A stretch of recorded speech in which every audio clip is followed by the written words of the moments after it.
When I say remote, I mean, there was no address for the mailbox. There was no mailbox, no cell phone reception, no TV, no radio, no contact. I had to go into the village to get Wi-Fi. A pothole would be the size of a bathtub. You can't ride bicycles there. And there are feral dogs that would come and try to eat you if you're on a bicycle. It is a very different world. In a corporate world where all employees have great leaders with no egos that create fun cultures where people can do their best work, the employees and companies thrive while doing great things for the customers, themselves, and each other. Well, we know that rarely happens. I'm Jeff Palacio. I have been a leader for over 40 years for every t-shirt size company, from small 16 employees to extra large over 1 million. Please join me while I interview outstanding leaders that will share stories of great leadership and not so great. It will help you become a better leader while poking fun about all the crazy shit that happens in corporate America.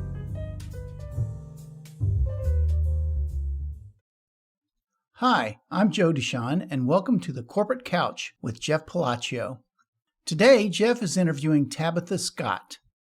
Tabitha is an award-winning author and speaker who helps inspire action, ignite change, and provide connection, direction, and power. With over 20 years of experience leading corporate innovation and sustainability, she was named by Industry Era as one of the top 10 most inspiring women leaders of 2020. She is a thought leader on the 2023 Forbes Business Council, and her work was honored at the White House as part of its Energy Data Initiative. Tabitha's talks focus on the transformational power of human dynamics to create sustainable business growth and success. Also a best-selling author, she currently serves as a partner at Epic Pivot, advising on engagement, innovation, and cutting-edge leadership practices for large organizations. Tabitha is known for her groundbreaking expertise in leveraging the principles of modern and ancient energy bioscience to accelerate innovation, productivity, and success for organizations. She led efforts to create the world's largest solar power community and initiated 3 net zero communities.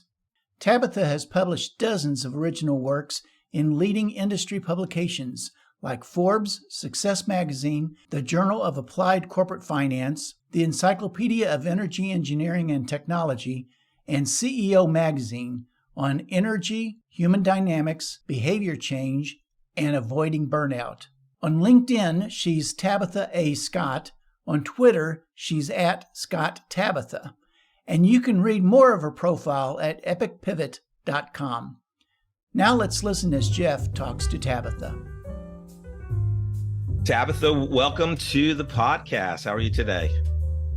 Thank you. I'm great, Jeff. How are you? I'm doing great, It's Friday here in Kansas City. You're coming live via Zoom from Nashville, right? Nash Vegas, as we locals like to call it now. There you go. Yeah, well, thank you so much for coming on the podcast today. I just, how we met was funny because you're so impressive, and what you've done in your career. And I'll never forget that Randy Powell had a podcast here in Kansas City, Lessons in Leadership, and which allowed people to actually be part of the Zoom call while the guest was speaking about their, and I don't know who was who was the guest that day, but you reached out to me on the chat and said, "Hey, I just checked out your LinkedIn and I might have a job for you if you're looking. And I'm not on camera because I'm not feeling well and I'm still in my pajamas." Laugh out loud. I'm like, okay. So I just thought that was amazing. So I like to start out with a fun question. So we've done, I don't know how many Zoom calls since March of 2020, but what's the craziest attire somebody has appeared on a Zoom call you've been on that they wore? The craziest attire, it would probably be a a keynote that I did for White Castle's leadership team, and it was before Christmas, and everyone dressed as their favorite Christmas movie character. So when I came Nice. on, I had a room full, and it was a Zoom of very Christmas decorated individuals, and it was very fun. I wore antlers for that call. So it Nice. was pretty good. Nice. Love it. Just a quick aside, in college at 4:00 in the morning, I had 23 White Castle burgers in the South Bronx. That just makes my belly hurt. I can't even think about that. Ugh. Nothing against White Castle, but 23, that's a lot. My college friends still talk about it, and I think the number goes up every year, but it actually is 23. So it wasn't a fun Sunday the next morning, but anyhow, so I'd like to dive into your career, but I'd like to talk about childhood. Not that we're the podcast is the corporate couch, but we're not going to get deep into it. But growing up, what did you want to be when you became an adult? What was your kind of love or passion, and saying I want to be this when I grow up? Oh man, I wanted to be Evel Knievel. Do you know who that is? Absolutely. Yeah. He was a motorcycle stuntsman, and he was like my hero at the time. I didn't play Barbie like the other girls. I really had a Evel Knievel toy that was a wind-up doll, and it took off on its motorcycle, and we lived on a small farm. So I had 3 horses and 6 chickens and 2 ducks and 3 cats and 2 dogs and an older sister as well. So it was fun just getting to grow up with animals and out in nature. And so I always thought maybe I'd do something with animals or motorcycles or something adventuresome. So did you ever set up a ramp for your bike and try to jump over a few things? Oh, for bikes and skateboards. And there were Charlie's Angels stickers on my skateboard. So I'm dating myself now. Oh, yeah. Yeah, I won't talk about the Farrah Fawcett poster I had in my bedroom. Anyhow, so growing up, what were kind of your passions? I know you, I think you were into sports. I was pretty sporty growing up. My sister was kind of the one that had the good grades and just had a lot of the habits you would think of for the good student, and traditional types of things. And we both played sports a little bit. I was kind of known as the one with the crazy personality or the funny one between us. And so, I loved doing basketball and softball, volleyball, anything that was active. We would, it's funny because people that I hang out with now, they talk about going to like sailing camp growing up. And I said, well, for us in Kentucky, that was dragging the John boat out to the pond, Love it. And riding around in the John boat. And so there were so many adventures that I had in my own mind. I would make little what are they called? Carts, like chariots out of wire baskets and wheels that were in the barn or the garage. And then get my dog, this Dalmatian, a one-eyed Dalmatian, to pull me around in it. Like, I was some kind of adventurous warrior. So any kind of adventure I could dream up, we did. And having school teachers as parents, they were elementary school teachers. They were always encouraging of that curiosity, whether it was nature and, the function of every insect and animal that we came across and how important each one's role was, or just being creative and design. And, it was okay to build whatever I built, as long as when the front porch light came on, I knew it was time to come in. Yeah, that's great. I mean, what a great lesson that your parents, curiosity is just so important in every aspect, whether it's professional or personal relationships. It's a sign of, I forget Einstein's quote about it, but I think curiosity is the, creative act of genius or something like that. Yeah. So you go to high school, you're thinking about college, and you a little bit of sports background. You also played piano, I believe. A little bit, yeah. Growing up, I played the piano by ear. I wish that I knew how to play reading the music, but yeah, we grew up in a Southern gospel environment. We were 3 times a week churchgoers growing up. And so, my dad insisted we be there at those times. And I began playing the piano, I guess, around the age of 4. And we had lots of fun. I would do special musics for church. And then when I went away to college, I didn't play for many, many years. And just in recent years, probably about 5 years ago, I bought myself a piano and decided it was time to play again. Nice, nice. So you graduate high school, and then you decide to go University of Louisville. Yeah. And you became a finance major. Were you interested in finance in like high school? Jeff, it's so funny. What I was interested in high school was like writing notes with my friends and goofing off. It was not thinking about college. And our little rural high school in Kentucky, whenever I talked to the counselor about like, how do I choose a college? My parents went to a college for teachers, and I wanted to be in business. I wanted to do something different, but I didn't have any exposure to business people in my life. And so I said, how do I pick one? And she said, oh, honey, all colleges are just about the same. You've got good scores, so just pick one. And not having any experience or exposure, outside of what we knew with the education career path, I just thought to myself, well, Louisville is the biggest city in Kentucky. So since it's a big city, they probably have business. And so that's how I picked my college, and it worked out. And then I picked finance because math is really fun for me and easy. Accounting, on the other hand, was the most dreadful class on earth. And I was like, hey, I love math, so I'm going to do finance. And so out of the 500 or so students, there were 2 of us, females. And I thought, well, hey, this is fun. I'm going to just dig this program. So it was really fun. So and the whole program, there was only 2 females in finance?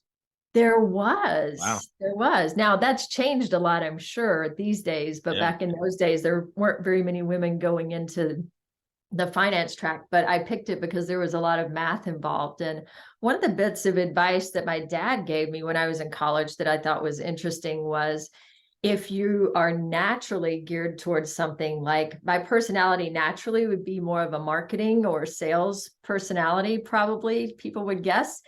But I trained myself up in technology and programming and really understanding more about things that didn't naturally intrigue me at the time, but it made all the difference in the world, because you're either the person that is with all of the marketing people that also knows about technology, or you're the person working in technology that sees how to sell it and relate it and, talk about it to others. And so it was really good advice that he had. Yeah, that's amazing. So did you take programming courses in college then?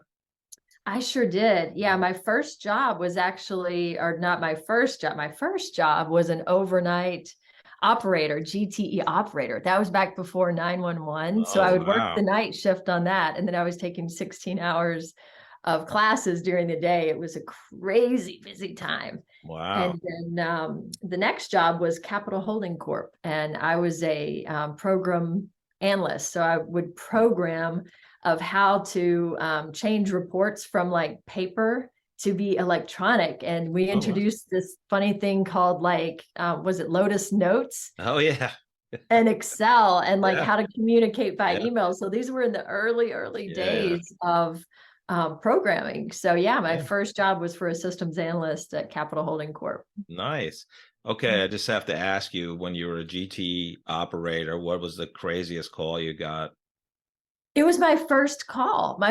Someone was having a heart attack. And oh my God. And I assume it was a heart attack. They were just saying, I can't breathe, and my heart, like my chest is getting tight, and you need to send somebody. And I was like, where are you? You have to find where they are And then you would have to go look up in a book to find the number for that city and state. And what would happen is people would call you all the time and say, like, the barn's on fire, get over here, and they assume, what city, who they were.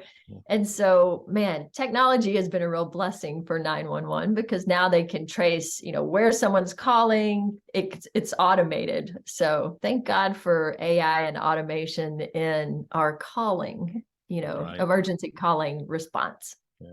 How did you, so you became a systems analyst. How did you obtain that position right after college? It was actually during college, and it was another one of those just happenstance things where I had a class, and it was a comms class, and it was a business writing class.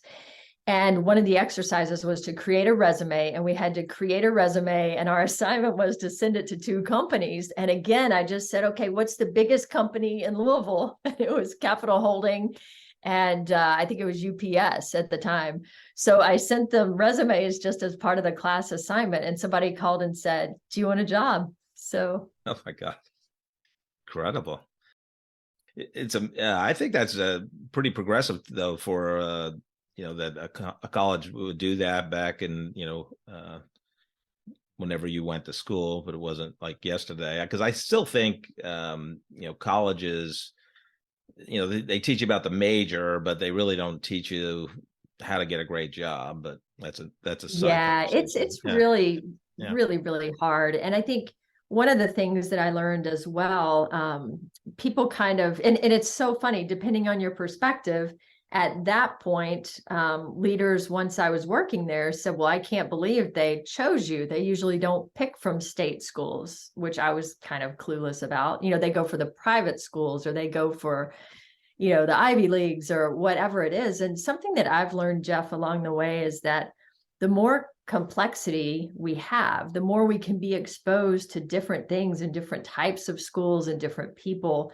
I feel like it makes us better rounded as leaders. If I hadn't been exposed to, a small farm, or been exposed to certain things, public schools, for example, I've learned a lot more complexity about the world than people that may not have as much exposure of that. And so sometimes people are like, well, don't you feel like you're at a disadvantage because you didn't start out, with this path of, fraternity network? And I'm like, no, it's a blessing for all of us, depending whether it's your fraternity network, that's awesome, or whether it's your, Kentucky hanging out in the backfield with the dog, it's okay. Whatever your background is, it just adds complexity to whatever situation you have. It makes you more relatable in different areas. So I think a lot of people have some significant bias there as far as what schools they went to, or,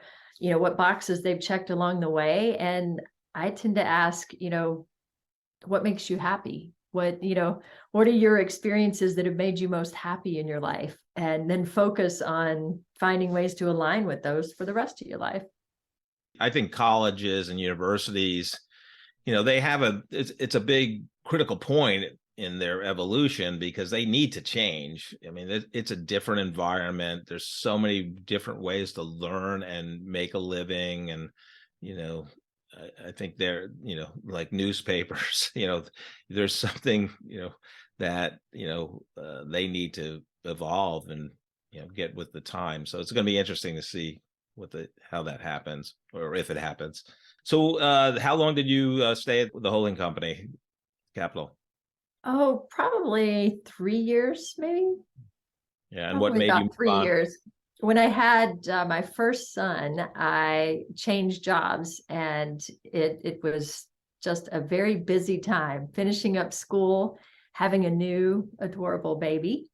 And I ended up moving closer to my hometown after about a year. And so that's when I changed jobs and got into banking, finance.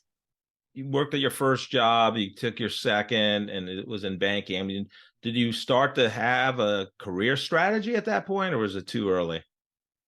I had no real exposure to what business careers were like. I just knew what TV, what was on television.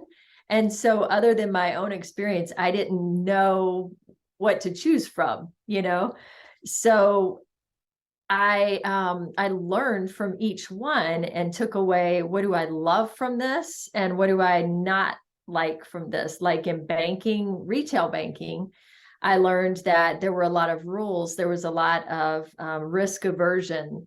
And, because they have to protect people's money. And I really enjoyed more creativity and risk taking. And so that's what led me into electronic payments, which was a new field that combined that technology studies that I had done and some work experience, along with a brand new market that was untapped at the time, turning paper checks into electronics. And this was, before PayPal even.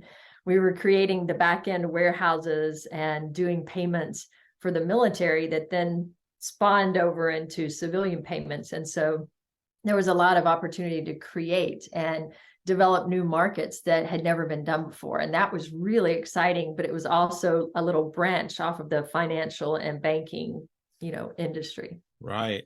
So that experience there, was that where you got your first leadership role? I mean, everybody can be a leader, but on the org chart, you have people reporting to you. What was your first managerial experience where you had actually people reporting to you? What were you doing at that time? Yeah, it was. That grew into, I was at a company called Fort Knox National Company for 10 years. And during that time, I started out, I remember my pay was something like $13,000 a year. And I started out as a customer service rep, and I took phone calls and I learned the business and made recommendations. And then I became an analyst with their private label Visa program. And so I got to learn about that. And then they had this cash cow business of doing military car payments. And so they worked with big companies like Ford and GM and Mitsubishi and Nissan. And so I had helped start the concept for the civilian payments off the back of that. And I was really excited about heading that direction. And it was one of those times where you get a redirection that you didn't necessarily want, where, someone had a relative who just graduated school and they said, well, he's going to come run that. And we're going to put you over here in this old military allotments business. Why don't you go work there? So I tell you, Jeff, I was devastated, and I almost left, but instead it ended up being the most powerful shift and the best thing that could have happened. So if bad things happen, write them out, look for the good in them, because I ended up working with the leaders there, the board of directors, and they allowed me to go knock on doors at the Pentagon and try to talk them into doing rent payments for privatized housing. Since we did car payments, maybe we could get the contract to do housing payments. And somehow this little bitty bank in Elizabethtown, Kentucky, got the contract to do this $12 billion revitalization for the Army. So we're making rent payments for all of these different companies. And that contract is still going on today. So wow. My first real leadership was growing that company, getting those contracts, and then ending up as CEO of that company. Wow. So what was the time frame between when you were knocking on doors at the Pentagon and got the contract and then became the CEO? What was that time frame? Yeah, it was probably 3 to 4 years of knocking on doors, because we did payments for off-base rentals. Sometimes we had a program called Set Aside, and it was there are a certain number of rental units set aside off base for people to live if there wasn't enough room on base. And so we were already doing that program. And so I thought, well, maybe we could set up like an event, and we can invite the folks from the Pentagon, the folks in housing, to come to us, and invite housing office people to come into Louisville, Kentucky, and talk about the set aside program and where that's going, and kind of establish ourselves as the glue, that hosts these things. And we did that. And so that was the first couple of years of establishing ourselves, and then took it as we're already making payments, you already trust us and know us. So can we work together to help you provide payments, for the service members? Because, and it was the product sold itself. I'm not going to give myself credit for this. It was, good for service members because they're being deployed, they're off to training. So it was dependable payment. It was good for the private developers that came in because they can't collect different rent from all those different people, in a efficient, timely manner. So it was worth it to them to pay us to go in and get the money directly from their paycheck, and send it to them. And it was good for the Army because they wanted privatized housing to work. It was a new business model. And so they needed to make sure that the government was getting the money to these private developers that were taking on all this risk. So yeah, it's incredible. I mean, so, you become a leader, and obviously CEO, but when you first became a leader and even as a CEO, like where did you learn your leadership lessons? Like, what did you rely on to, say, oh God, now I'm a leader. What do I do? Well, a lot of mistakes along the way taught me very well. So there's kind of two aspects of leadership that I think were important for me early on. Number one, going back to that little communications class that I had, they said, if you are writing a memo to a business person, make it one page and give them 3 very clear points. And so I was in the habit, I wasn't just awarded the CEO title or the titles that I had along the way. I always had to ask for them, always. And so I would write a memo and say, this is my idea. I will do these 3 things for your company. If I don't, fire me in 6 months, that's okay. Will you take the risk? This is the title I want, and that is how I've gotten every major promotion in my career. So I can't say enough about, if you want something, ask for it. The worst thing that happens is they get mad and fire you. The second worst thing that happens is they don't do it. So if you're willing to take the risk, try it.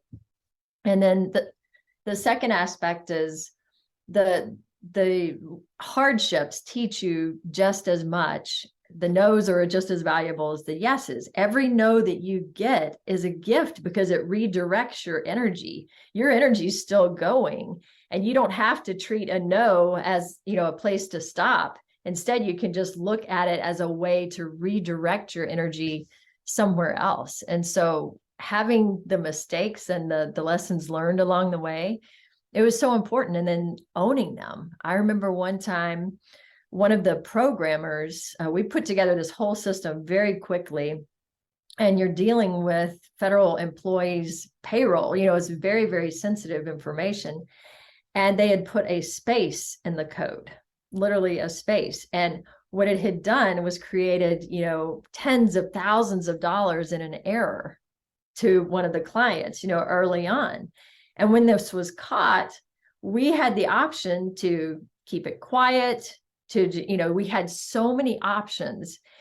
And what I chose to do, and this goes back to growing up, the way that you're raised, the way that makes you feel good as a person, I called them on the phone and said, this is what happened. I'm very sorry. I owned it, and the first thing I did before that was going to my boss and saying, I'm so sorry. Here's what's happened. I can pay you back out of my paycheck. Over time, it's going to take a while.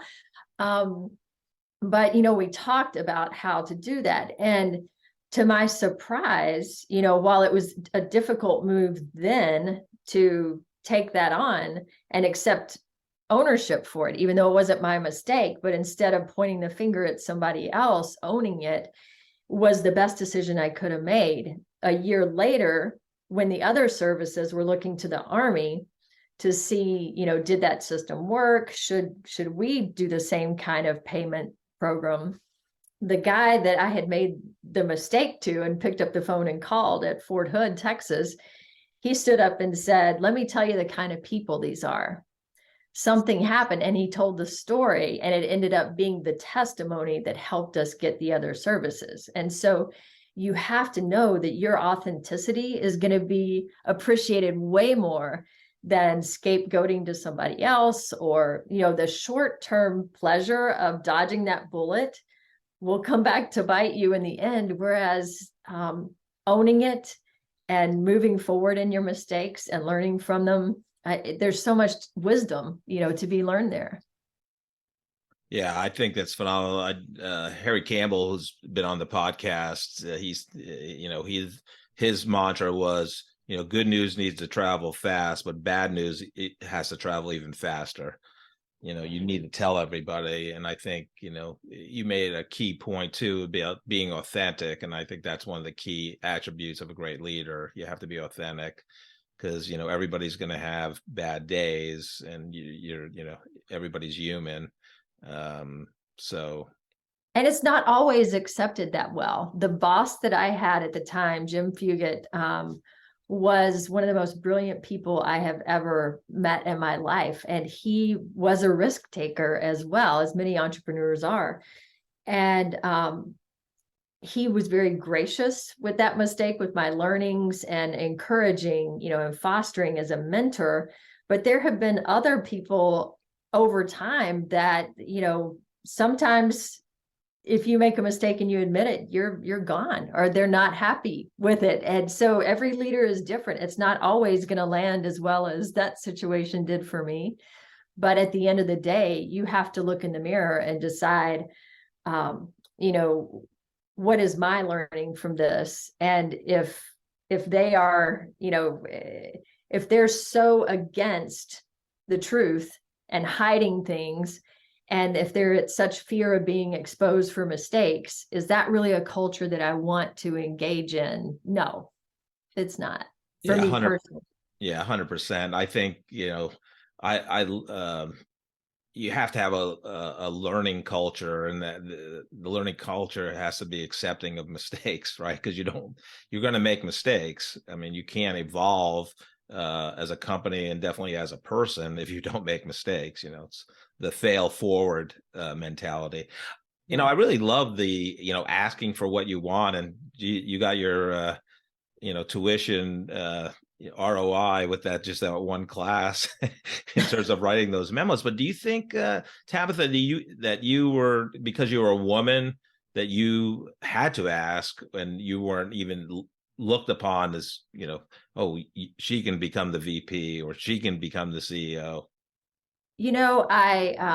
Again, I'm going to give a little credit this time to my dad, who was very tough on me growing up, but I think it made me feel like I could compete with anyone. And I actually had a bias up until maybe the last 6 years against working with or joining women-only organizations, because I felt like either you're the best of the best or you're not. And so I just had such a natural, Evel Knievel kind of personality that it stimulated me to go up against the guys, whereas I've learned the wisdom in later years in life that women naturally have wonderful strengths. They are great listeners. They are, they can balance many, many things at a time. I mean, science shows that their brains can wire all of these complexities together in a very special way. And part of their beauty and their strength and what makes them great in business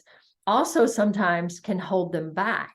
And they're also often raised to be accommodating, and so even self-included, you want everyone else to be happy. And so they struggle in asking for what they want.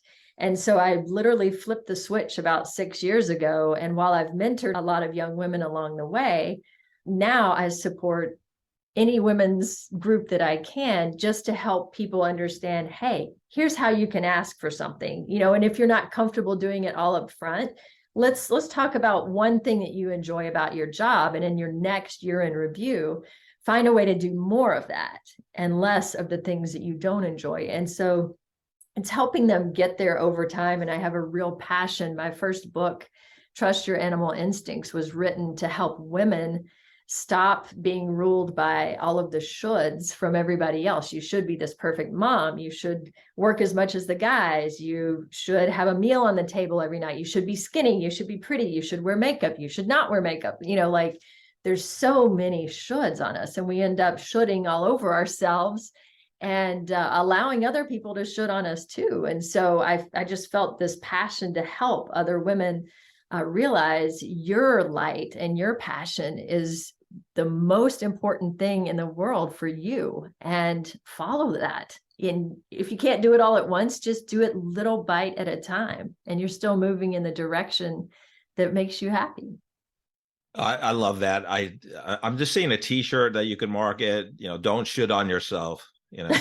I see that, and yeah, I mean, I think I think that the studies during COVID said working moms were the most impacted during COVID, and the change in the world, and just because of those shoulds probably. So I think that's very important. What led you to write the book? I wrote it because I personally got to a point of burnout at the end of 2016 where I walked away from my career and put my house on the market, gave away most of my things, and lived in the jungle for a few months in the remote parts of Costa Rica. When I say remote, I mean, there was no address for the mailbox. There was no mailbox, no cell phone reception, no TV, no radio, no contact. And I had to go into the village to get Wi-Fi in order to communicate back and forth. Now, I didn't expect it to be that remote. I thought, oh, it looks like it's a few miles from the beach, so I'll just be able to rent a bike and pop on my bike. And I had no appreciation for how the dirt roads, like a pothole would be the size of a bathtub. You can't ride bicycles there, and there are feral dogs that would come and try to eat you if you're on a bicycle. Like it is a very different world.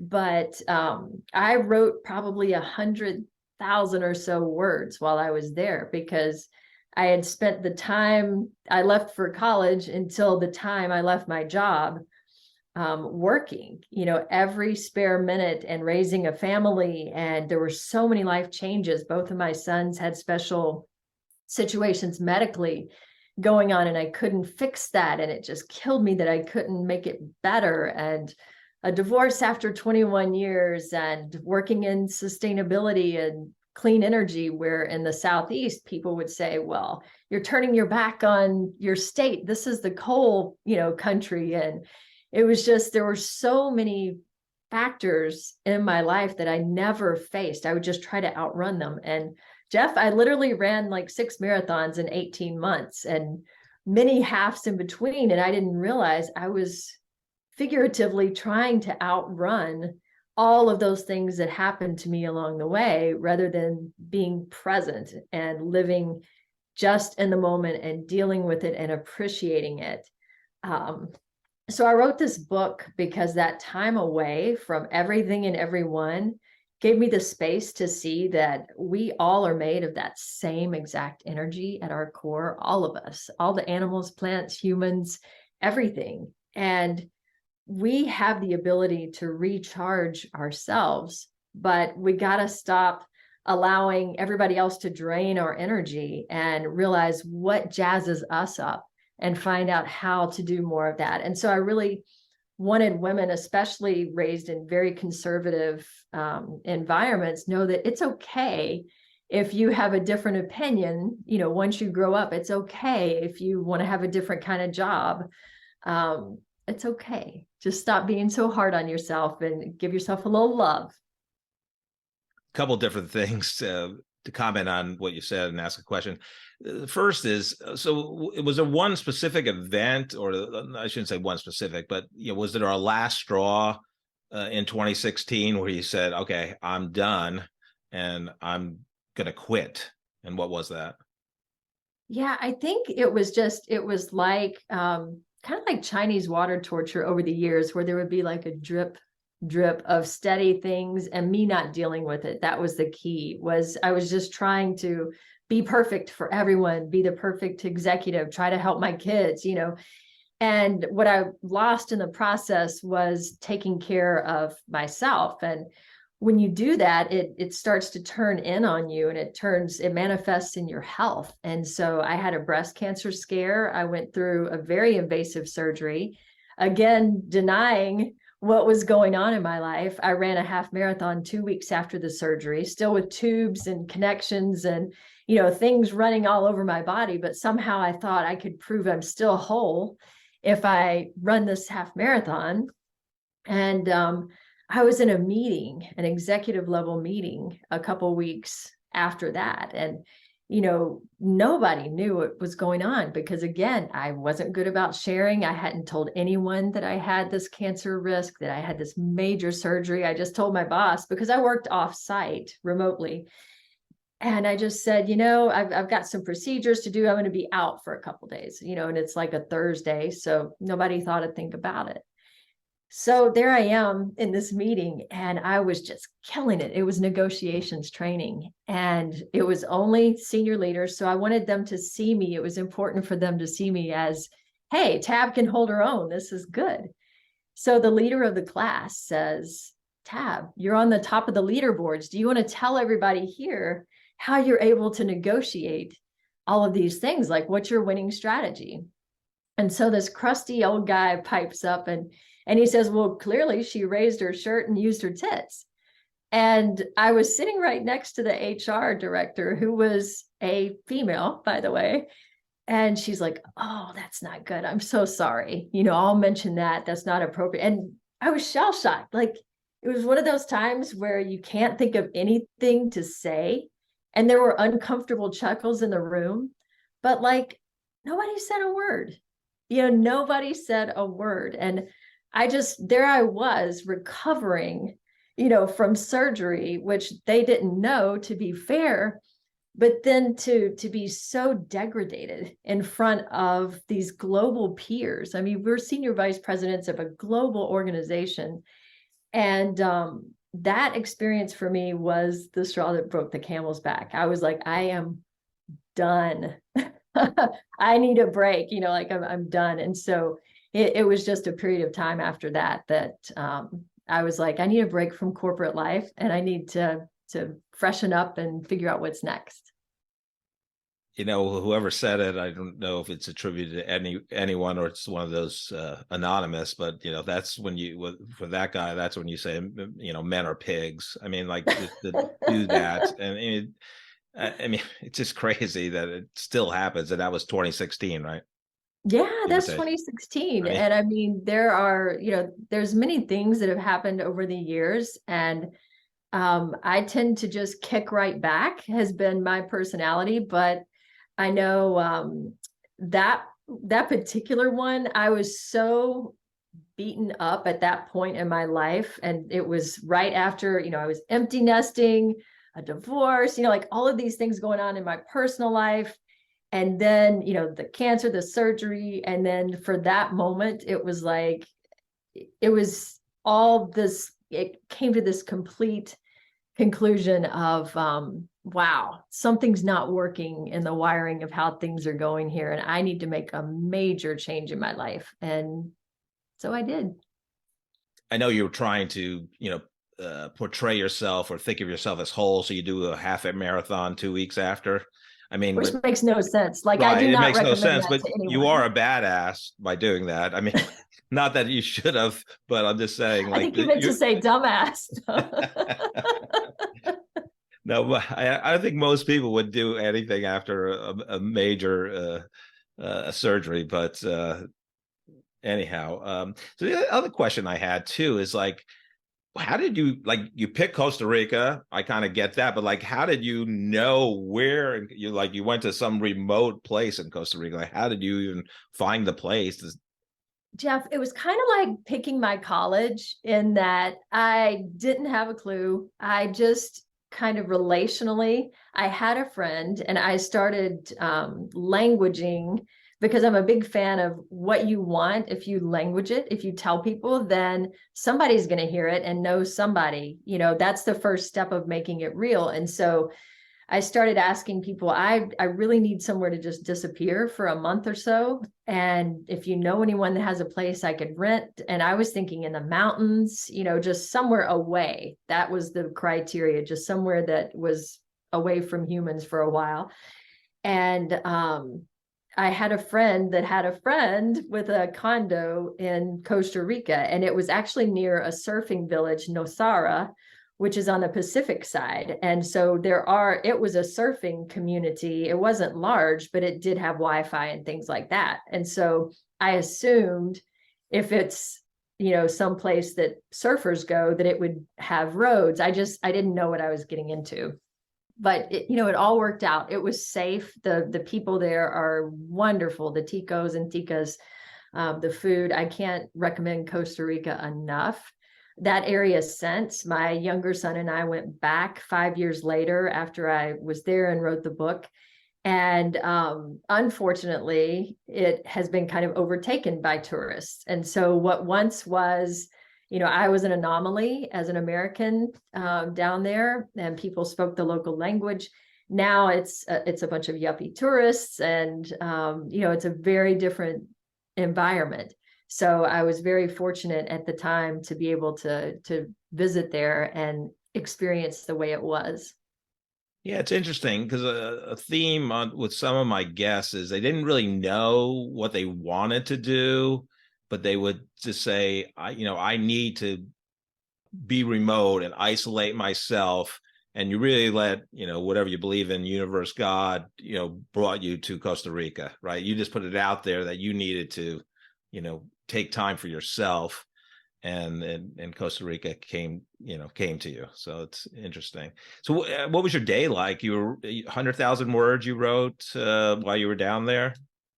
I wrote a lot. I hiked a lot. Loved hiking through the jungle, loved hiking on the cliffs. I did yoga every day. And there I am, I'm upside down and my whole life's upside down. And I would take this tattered towel out, and there was this like ledge near a giant banyan tree, the kind like they have in the movie Avatar, the beautiful trees. And I would do yoga, and these bats would come every day. And this was during the day. They would come out and light near me, 7 of them. I named them after the 7 dwarfs. And what I finally learned from them was, bats can't take off from the ground. They're not like other things that fly, like birds that can just take off. They have to risk letting go and falling to their death in order to fly. And I thought, wow, what a beautiful lesson you are teaching me here when I feel like my life is totally upside down. And that's exactly where I'm supposed to be. I was put here to be upside down, and I just need to let go. I need to let go of all this shit that's been holding me back. I need to let go of trying to please everyone, trying to be this perfect executive, trying to be all things to all people.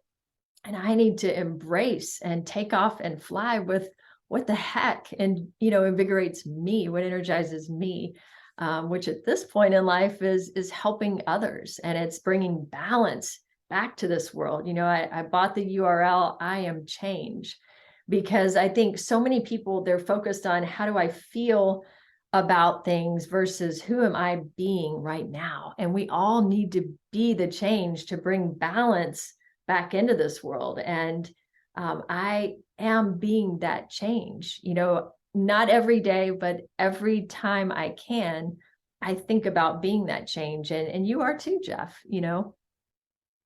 Yeah, I mean, we talked a little bit before we went on the recording, but I love Ryan Holiday, and one of his great sayings is, and I forget which book it's from.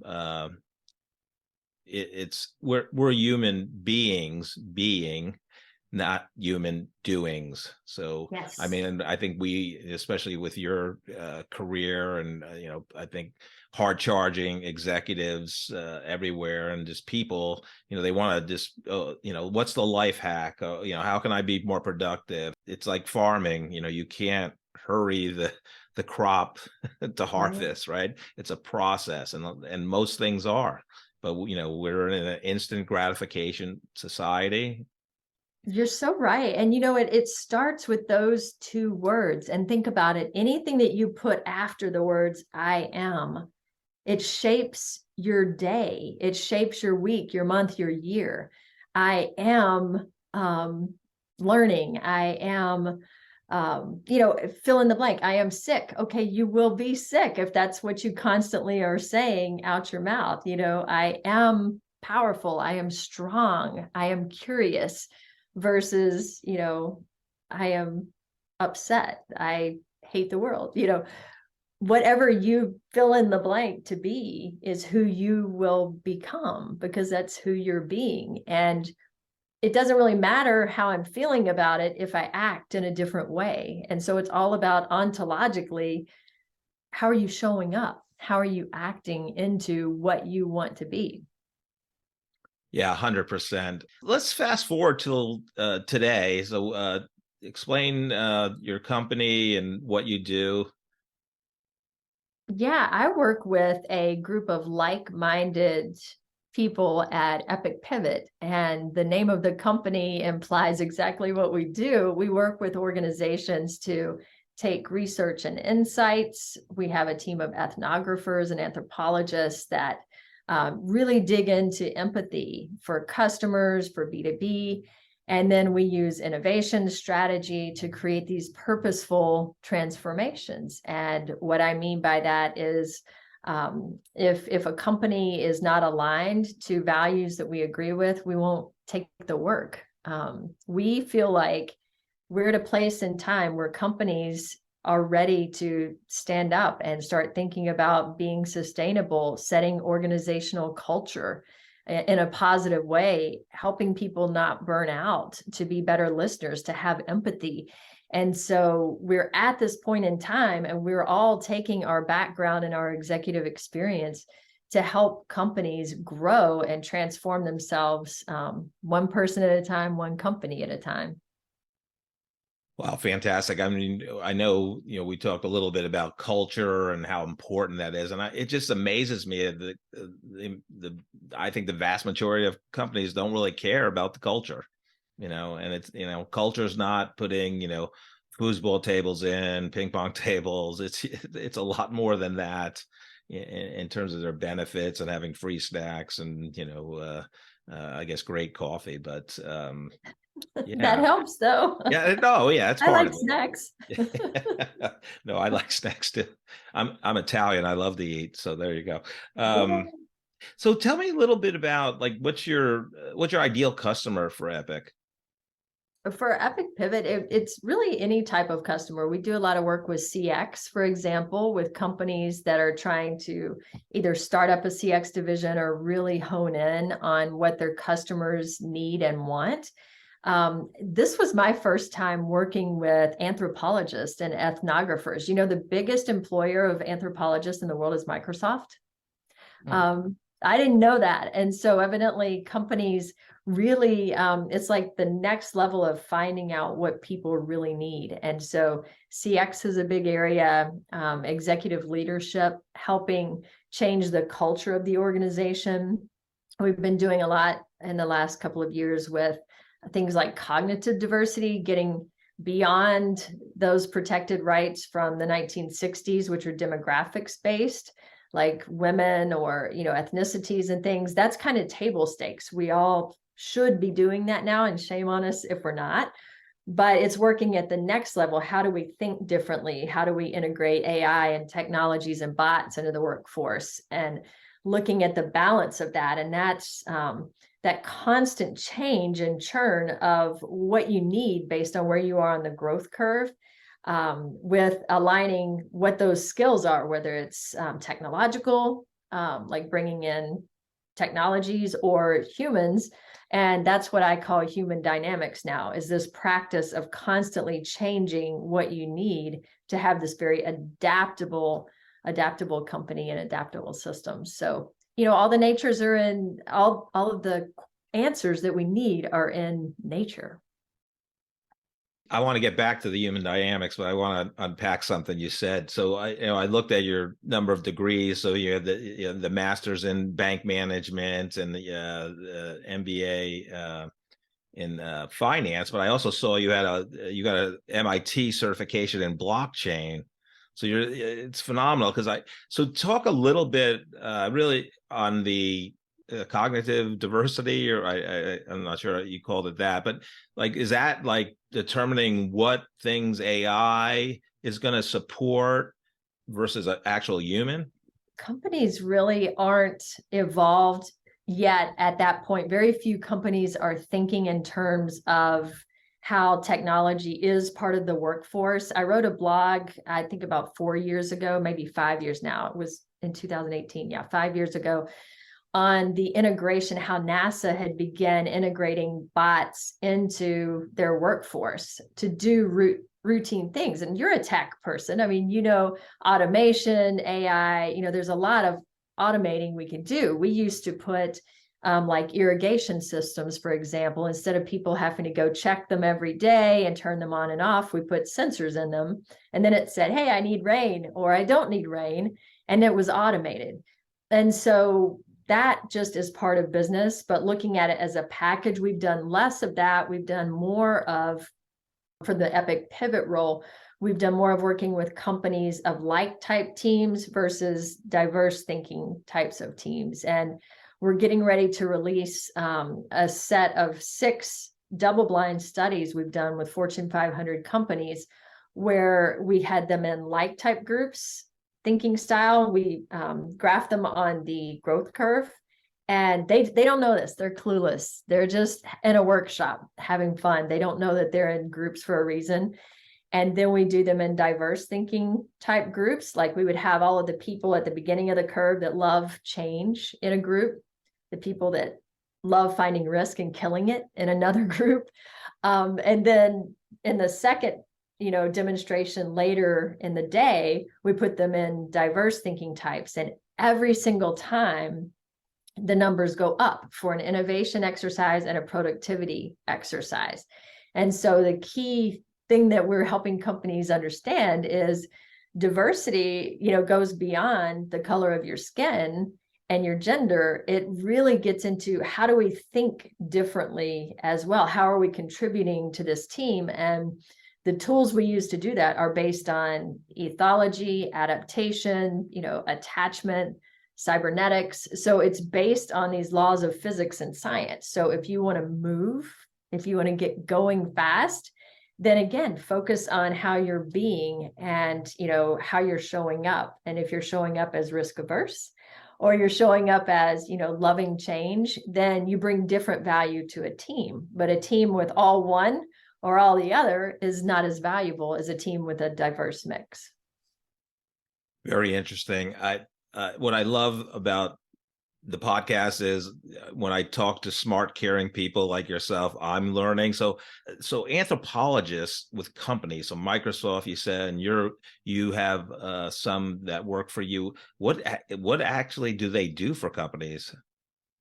Yeah, they do all kinds of things. They ride along with plumbers to go into people's homes and, experience how they are impacted by like their water heater, for example. That's one client. We worked with Coppertone and took the scientist that made SPF out, and he visited people that have eczema and listened to them for a day with an anthropologist. And after a few different times of being in these homes, they were driving to the next patient and he started to cry. Like he got really upset. And they're like, what gives? What's going on? And he said, I've spent my whole career working on SPF and I never knew the struggle that people with eczema had. I'm going to change what I'm doing and create something special for them. And because of that empathy, he went back and he did and created something special for them. And that was when we were working with Merck at the time and its brands. Another example is Dr. Scholl's. We had, different people come in and do different studies. We had people talk about wearing high heels and take off their shoes and show us their bunions. And, they learned so much from people. And then they started making prototypes of what do we really need? And what they learned was nobody's 2 feet are exactly the same. Nobody knows what to buy. And so they came up with this kiosk as a result. That kiosk, interestingly, we took to Walmart in the early days, and they're like, oh, pound sand. We don't have time for you. Nobody has space for a kiosk. We're all about shelf space, go away. And so another store adopted it. And that grew so fast, that kiosk, that it was 3 times the revenue of all their shelf space and all of their stores and their online revenue, like blew up. So then we get called back to Walmart to say, hey, why don't you put this in our stores? And we're like, wait a minute, we already brought this to you. But it's a fun story. And it always comes from what the customers do. And back in the day that I led innovation for companies, we would start with brainstorming because you already knew the problem. And so you started with brainstorming. And now human design, the Stanford design thinking method backs you up and it says, no, don't start with the problem, start with empathy. And then based on empathy with the customer. So that's anthropologists are that empathy phase. And then defining based on what you find out in the empathy, what are the real needs and wants, AKA problems. And then you get into designing, prototyping, which is where I would usually pick up a problem and go forward. So it's kind of backing that up in modern times. God, it's fascinating, really fascinating. So I know you're writing a series of articles for Forbes on human dynamics. So just share a little bit about that and what drove you to that topic. Yeah, it's really fun. It's watching companies that are changing so fast and they just keep chasing change, but they can't keep up with it. And so what I have learned over 20 plus years of doing innovation is you can have the best idea on earth, and it goes back to the laws of nature and physics. If it's not on somebody's radar already on their plan, if they don't have resources or time or financial resources, you're going to get an equal and opposite reaction, and your idea is not going to go anywhere. And so it's finding out where is the momentum, where do people want to go, and then finding ways to get behind that with your ideas. So human dynamics is about how we need to constantly be changing dynamically how we contribute in the workplace. And I'm focusing on human dynamics now. The next book, maybe it'll be on integration of technology with that. But you need a different team composition based on where you are on the growth curve.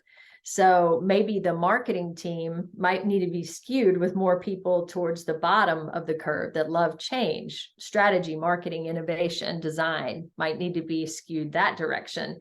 Your teams in accounting, compliance, legal might need to be in the other direction, engineering. 85% or so of the engineers that are successful in Purdue's program are in a very certain quadrant, and they're at the top of that growth curve. And so starting to think about people and our teams as we would in nature, where is that team in the growth curve? Where is that person most stimulated along that curve? And then matching it up and changing it for every sprint you do, because every project you do is going to be different and require a different team. Really interesting. That's great. So your second book will be, the topic will be the human dynamics?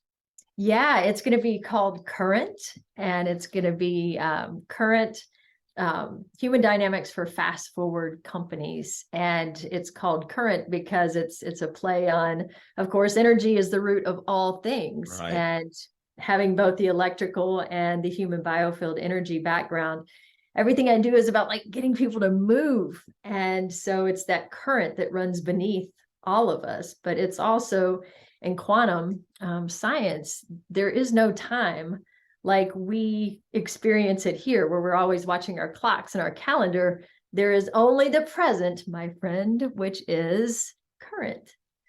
Love it. Love it. I'm so excited. Yeah, that's great. When will the book launch? I don't even know yet. I've just started the conversation with some publishers, and I'm very excited about how that's going. And depending on which one I choose, or if I decide to resort back to self-publishing, like I did my first one, it could take 6 to 8 months, depending who I decide to go with. But it's exciting. Yeah, well, I will look forward to it. I'm sure many others will. So just to wrap up, I'd like to kind of impart your wisdom on two different groups of people. One, I'm very empathetic to the recent college graduates for their getting their first job. So any advice you have for someone coming out of college and, what to do in terms of starting their career? Yeah, work for free. And that sounds really crazy. So you might have to take a job delivering papers, doing anything just to pay the bills, but offer to work for free. It's something that I've done. It's something I've recommended to my sons. And what I mean by that is, what is your dream job? If your dream job is to work for the CEO of Kellogg's, then find somebody in Kellogg's and, in a leadership position and say, I will do this for you for free if you will give me a chance. And it's a way to get your foot in the door. And, if nothing else, make a contact. If nothing else, show your capabilities. But time and time again, if you are willing to give something away and you can make those relationships, then you can start to worm your way into the door and get a proper job. Yeah, I like that a lot. That's good. I know there's a lot of other smart people like yourself that have that advice. And then the second group is like you just became a leader. You're supervising people. What advice would you have for an emerging leader and wanting to become a great one? Yeah, I think the key thing is understanding that everyone is valuable if in the right spot. And so don't see people's actions as being necessarily out to get you or obstinate. See them as thinking a different way. And, back to our growth curve example, if you love change and somebody's always saying, we don't need to change that, try to view it as they're trying to protect you or stabilize the environment. They're trying to keep you out of trouble. And it's worth listening to them every now and then, for sure. So I would just say, have the advice that have a little grace with people and give them the benefit of the doubt first. Even if they are out to get you or being obnoxious, it helps you as a leader psychologically to not focus on that because it takes you down a rabbit hole. Stay positive, know that there is value. There's some reason that they are being obstinate, and try to listen or figure out what that reason is. Remember, the no's are as important as the yeses. Tabitha, thank you so much for being a guest. You're phenomenal. I have a ton of respect for you. And you're phenomenal. I have a ton of respect for you too. And thank you for doing this podcast series. It's awesome. Yeah, no, thank you for being a guest, and have a great rest of your day. You too. Thanks, Jeff. Such a great episode with Tabitha Scott. Anytime I can hear about White Castle and Evel Knievel in a podcast, I love it. But I just thought it was really authentic of her, and talking about her, burnout in 2016, where she quit her job and she had a lot of personal things going on in terms of a divorce and health issues and dealing with medical situations with her two boys. It's just what a great leader and a great person. Joe, what did you think about the episode? Yeah, when she first was starting to talk about jungle, and I was thinking, okay, no, you're going to be talking about jungle metaphorically, is what I thought. And then I realized, oh, wait a minute, she's actually talking about a real tropical jungle in Costa Rica. That's a pretty gutsy move. I actually did something similar to that a few years ago when I was kind of at a point in my life where I had to make some decisions. I took a week off. I didn't go to a jungle, but I actually went to Las Vegas.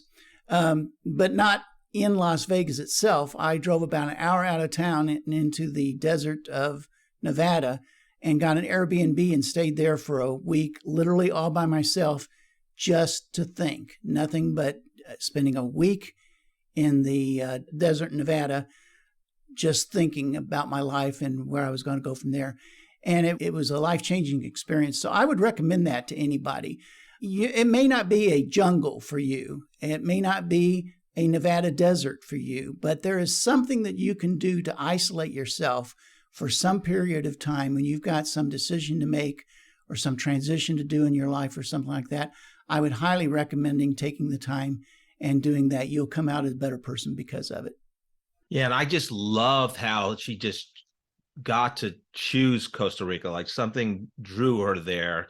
You know, she didn't know where she was going to go. She just knew she had to go somewhere. Mm-hmm. Joe, any parting thoughts for the audience on leadership? Yeah, I'm reminded of the words of the great Michael Scott when he said, "Would I rather be feared or loved? Easy, both. I want people to be afraid of how much they love me." Thank you so much for listening to this episode of The Corporate Couch. If you enjoy the podcast, I would love for you to take 2 minutes out of your day to rate us 5 stars and write a review. Please join me next week to learn from another great leader sharing their professional journey and insights.